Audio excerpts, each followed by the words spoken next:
Olympics Kenya has signed a memorandum of understanding with the Nairobi County government, where the county government has given land in Ruai free of charge for the development of the Olympic Africa Youth Center.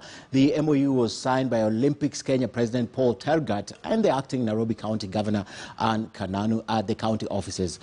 Olymp Africa will provide seed funding for the complex, whereas Olympic Kenya will take up the operational cost. The project, once completed, will be a game changer in terms of socio-economic impact on youth and sport development. To not only hone their respective sporting skills, but will keep them away from idleness, crime, and drugs and alcohol abuse, which has really kept our youth down when it comes to that.